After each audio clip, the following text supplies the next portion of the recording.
बीवी रसोई घर में थी। पति तेज आवाज में बोला, सरिता, आज माँ आ रही है, मैं माँ को स्टेशन लेने जा रहा हूँ। इतना सुनते ही सरिता ने माथा सलवटों से भरकर कहा, ले आओ, मैंने कब मना किया है? तुम्हारी माँ लाओ या मत लाओ। मेरी माँ क्या तुम्हारी कुछ नहीं लगती? विवेक ने कहा। विवेक सरिता की आंखों से उसके हृदय को पढ़ चुका था। गाड़ी की चाबी उठाकर बोला, देखो सरिता, माँ पिछली बार आंखों में आंसू लेकर गई थी। पूरे 4 साल बाद हमारे पास कुछ दिनों के लिए आ रही है। मैं चाहता हूँ सब हंसी खुशी रहे और पिछली बार जैसा कुछ नहीं होना चाहिए। पिछली बार जैसा क्या? सरिता आवेश में आकर बोली, तुम्हें क्या लगता है गलती मेरी थी? तुम अपनी माँ की गलती क्यों बताओगे? तुम्हें अपनी माँ से अच्छा क्या कोई लगता भी है दुनिया में? तुम्हें तो हमेशा मुझ में ही खोट नजर आती है। तुम और तुम्हारा परिवार ही सही होता है, सारी कमियां तो मुझ में ही है बस। मैं इस दुनिया की सबसे बेकार बहू, बेकार पत्नी हूँ। विवेक बोला, सरिता बेकार की बातें मत करो। मैं बस यही कह रहा हूँ कि जितने दिन भी माँ यहाँ पर रहेगी, सब लोग उनसे अच्छे से पेश आए, उनके पास बैठे, उन्हें समय दे। सरिता गुस्से से बोली, ठीक है स्वामी जी, मैं घर के सारे काम छोड़कर, बच्चों की छुट्टी करवाकर 24 घंटे तुम्हारी माँ के पास बैठती हूँ, ताकि तुम्हारी माँ को कोई शिकायत ना हो। तुम पागल हो क्या? विवेक ने कहा, जो मैं समझाना चाह रहा हूँ तुम समझना ही नहीं चाहती। सरिता फिर बोली, मैं सब समझ रही हूँ। तुम जो समझाना चाहते हो, पिछली बार भी तुमने सारा लेक्चर मुझे ही दिया था, अपनी माँ को कुछ नहीं कहा।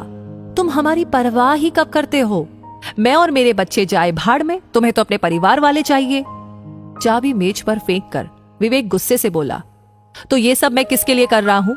मेरी एक ही बहन है, उससे मिले हुए भी 2 साल हो जाते हैं। बाबूजी के जाने के बाद माँ गांव में अकेली रह गई, लेकिन मैं यहाँ पर नहीं ला सका ताकि तुम लोगों के जीवन में कोई डिस्टरबेंस ना हो। तुम कहती हो मुझे अपने परिवार वाले चाहिए। जिस बड़े भाई का हाथ थामकर इस शहर में आया था, जिसने सब कुछ सिखाकर इस काबिल बनाया कि तुम लोगों का भरण पोषण बहुत अच्छे से कर रहा हूँ, उस भाई की मृत्यु के बाद कभी उसके बच्चों को 2 पैसे का सहारा नहीं दिया, और तुम कहती हो मुझे मेरे परिवार वाले चाहिए। माँ के साथ तुम लोग कैसा सलूक करते हो, क्या मुझे पता नहीं? सरिता ताव में आकर बोली, हाँ हाँ बोलो, मैं भी तो सुनूं, कैसा सलूक करती हूँ मैं तुम्हारी माँ के साथ? तो सुनो। विवेक भी आज दिल की बात कहने के मूड में था। अछूतों जैसा व्यवहार, बच्चों को पास ना जाने देना, माँ को यहाँ आकर भी अपनी 2 रोटियां खुद ही बनानी पड़ती है, तो धिक्कार है ऐसी औलाद होने पर। और सुनो, बचपन में मुझे रात में उठकर रोटी खाने की आदत थी। उसमें कभी ऐसा नहीं हुआ कि मैं रात को उठा और मुझे रोटी नहीं मिली। माँ हमेशा 2 रोटी बचाकर रखती थी मेरे लिए। यहाँ सब कुछ होने के बावजूद भी माँ को कई दफा भूखा सोना पड़ा। ऐसा क्यों? सरिता बोली, मैंने कभी नहीं कहा तुम्हारी माँ को रोटी बनाने के लिए, मेरा ही दोष बताओ। विवेक बोला, इसमें तुम लोगों का दोष नहीं है, बल्कि मैं ही अपनी माँ का लायक बेटा नहीं बन पाया। ये जो आज हमारे पास घर, गाड़ी, स्टेटस है, जिसकी तुम मालकिन बनी बैठी हो, ये उसी माँ के आशीर्वाद से है। मेरी माँ के आते ही तुम्हारी बीमारियां शुरू हो जाती है। मैं चुप इसलिए रहता हूँ कि घर का माहौल खराब ना हो। सरिता, आज पहली और अंतिम बार तुम्हें बता रहा हूँ, अगर इस बार माँ को कुछ भी दिक्कत हुई तो तुम वो विवेक देखोगी जिससे तुम आज तक नहीं मिली। आज विवेक अपने मन में दबी टीस पूरी तरह से कह देना चाहता था।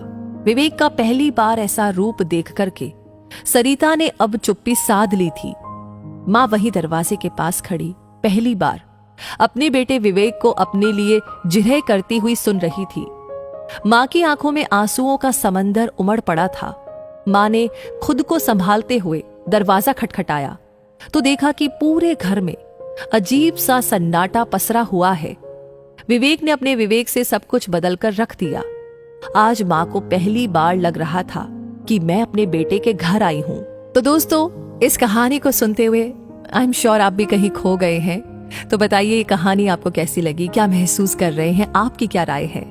इसे ऑलरेडी आपने लाइक कर दिया है तो इसे शेयर करना भी बिल्कुल ना भूले, क्योंकि आपके लाइक कमेंट्स होते हैं हमारे लिए असली मोटिवेशन ऐसी कहानियां आप तक पहुंचाने के लिए। वैसे ये कहानी आपको हमेशा मिलती रहे, उसके लिए हमारे पेज को फॉलो करना ना भूले। तो मिलूंगी अगली कहानी में बहुत जल्दी ही। तब तक के लिए आपसे कहूंगी धन्यवाद।